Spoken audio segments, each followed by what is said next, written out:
कहा बागेश्वर बाबा की पदयात्रा नहीं करने देंगे, सुप्रीम कोर्ट जाएंगे। हाँ, कल कही उनका नाम तो हम भूल गए।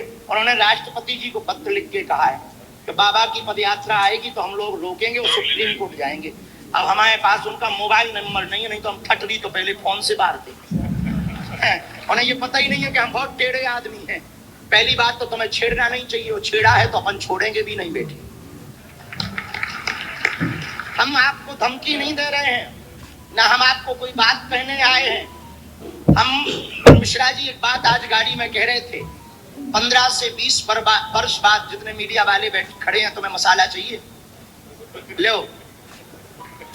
आज से 15 से 20 साल बाद भारत की जो जियोग्राफी बदलेगी ना, भारत अपने अस्तित्व की लड़ाई लड़ेगा। भारत के लोग अपनी संस्कृति को बचाने के लिए लड़ते दिखाई पड़ेंगे। आज वो 20% हैं और आप 9 राज्यों में अल्पसंख्यक हो गए।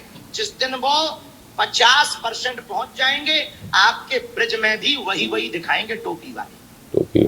अब ये क्या कहना चाहता है ये व्यक्ति? क्या ये सांप्रदायिकता? एक बात और मैं धीरेन्द्र शास्त्री तुम्हें बता दूं, हिंदी में सुन लेना। तुम जैसे टेढ़ों को दामोदर यादव को सीधा करना आता है। तुम जैसे आडंबरी और पाखंडियों को न समाज को लूटने दूंगा, न पर्चियां निकाल के बेवकूफ बनाने दूंगा। और अगर मुझसे पंगा लोगे तो एक और बात का ध्यान रखो, ये जो तुम वहां पे करते हो पर्चियां निकालने के साथ साथ भूमाफिया बन के बैठे हो, और वहां कितने लोग गायब हो गए हैं, कितने की लापता की रिपोर्टें हैं, सब निकलवा रहा हूं मैं।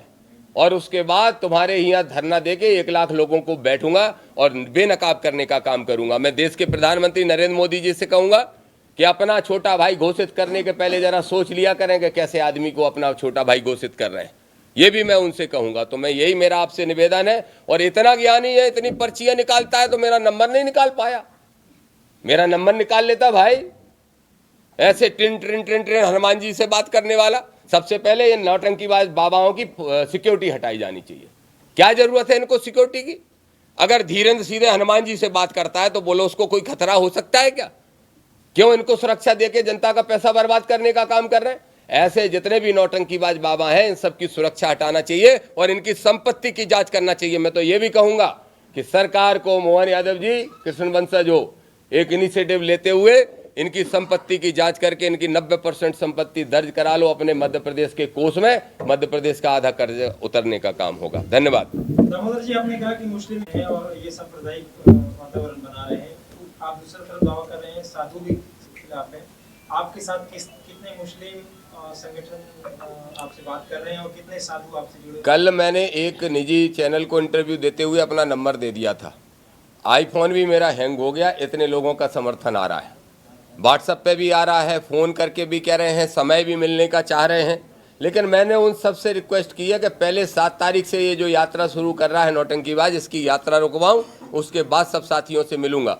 जहां तक मुस्लिमों की बात है तो ये बात सिर्फ मुसलमान की नहीं है। देश में जब भी सांप्रदायिकता फैलती है, हिंदू मुस्लिम सिख ईसाई किसी भी जाति के हों, सबको नुकसान होता है। देश का नुकसान मतलब सबका नुकसान। तो ना सिर्फ मुस्लिम समुदाय के लोग, ना सिर्फ संत समाज के लोग, हर एक व्यक्ति इस बात से खुश है कि आप आडंबर और पाखंड के खिलाफ लड़ाई लड़ रहे हो। और जिस दिन मैं आंदोलन की घोषणा कर दूंगा इनके खिलाफ, लाखों लोग, चाहे मैं राजधानी भोपाल में कर दूं, चाहे ग्वालियर में कर दूं, चाहे इनके छतरपुर में कर दूं, लाखों लोग आएंगे। संतों में कोई बड़े नाम हैं? अभी मैं नाम उजागर करना उचित नहीं समझ रहा हूं। आपको खुद ही मेरे ख्याल से आज और कल में बहुत सारे संतों के खुद बयान आपके बीच में आ जाएंगे। पहले इन्होंने कहा था कि कुछ लोग एआई के माध्यम से कुछ साजिश रच रहे हैं, या किस तरफ इशारा हो सकता है? मुझे नहीं मालूम कि वो किस तरफ इशारा करेंगे। वो तो मैं सच बताऊं तो अज्ञानी आदमी है, नया लड़का है, 27 साल का लड़का है। चल गई उसकी आडंबर की दुकान, जिस भी वजह से चल गई, उसको कोई समझ है नहीं। जो समझा देते हैं वो खेल रहा है, किसी एक दल के एजेंट बन के घूम रहा है। एक बीजेपी की जो भाषा है और जो उनका एजेंडा है, वही चलाने का काम धीरेन्द्र कर रहे हैं। जिस दल का एजेंट आप समझ रहे हैं या समझाया जा रहा है, वो कैसे आप उनसे कार्रवाई की उम्मीद करते हैं? क्योंकि शासन तो देखिए, ये सरकारें किसी की भी हों, लेकिन संविधान तो भारत का ही लागू है जो बाबा साहब अम्बेडकर ने बनाया। सड़क पे भी उतरेंगे, सदन में भी लड़ेंगे। हमारे भाई चंद्रशेखर आजाद जी लड़ते हैं पाखंड के खिलाफ, आडंबर के खिलाफ। बहुत सारे नेता हमारे नौजवान साथी लड़ रहे हैं। तो हम सड़क पे लड़ेंगे, वो सदन में लड़ेंगे। और न्यायालय जिंदा है, देश की न्यायपालिका पे हमें आज भी भरोसा है। न्याय मिलेगा। आपने कहा कि इनकी संपत्ति की जांच होनी चाहिए, तो इनकम टैक्स, ईओडब्ल्यू ऐसी संस्थाओं में भी आप लिखित शिकायत करेंगे? हम लिखित शिकायत राष्ट्रपति जी से लेके एक एक संस्था को देने का काम करेंगे। अभी मैंने डॉक्यूमेंट मंगाए हैं। आज पत्रकार वार्ता में भी मैं आधा घंटे इसीलिए लेट आ पाया हूं कि कुछ डॉक्यूमेंट अभी मैं कलेक्ट करके लाया, कुछ और मंगाए हैं। अभी व्यक्तिगत इनके डॉक्यूमेंट जो इकट्ठे हो रहे हैं वो पूरे 200 पेज से ज़्यादा के हो रहे हैं। सब इनके आसपास की जो संपत्तियां इनने कैसे जुटाई हैं, कहाँ बैठ के क्या कर रहे हैं, अभी मैं नहीं कहना चाहता। अभी बहुत सारी बातें हैं, अगली प्रेस कॉन्फ्रेंस में सारे राज खोल दूंगा। इस समय देश में लगातार लोगों के साथ पिलाई जा रही है, तो मतलब इस पर आप क्या कहेंगे? देखिए, ऐसा है कि अतिवादियों की सरकार है और देश मनु विधान से चलाना चाहते हैं। कुछ लोगों का ख्वाब है कि ये देश भारत के संविधान से नहीं मनु विधान से चलेगा, जो 1550 साल पहले लिखा गया, और वो इसी प्रयास में लगे हैं। लेकिन वो ये भूल गए हैं कि हिंदू हो, मुस्लिम हो, सिख हो, ईसाई हो, ब्राह्मण हो, ठाकुर हो, कायस्थ हो, जाटव हो, यादव हो, गुर्जर हो, दांगी हो, कोई भी जाति का आदमी हो, सब संविधान प्रेमी है, मनु विधान प्रेमी कोई नहीं है। और मनु विधान को लागू करने वालों के मंसूबे कभी पूरे नहीं होंगे। और मनु विधान के माध्यम से उस सोच से जो हरकतें कर रहे हैं उन सब पे एनएसए की कार्रवाई लगाने की हमने मांग की है। और हमारी ही उस मांग के कारण दमोह में उस परिवार पे एनएसए लगी है जिसने एक कुशवा के बच्चे को मंदिर में ही खड़े होके पैर धुलवा के पीने के लिए मजबूर किया था।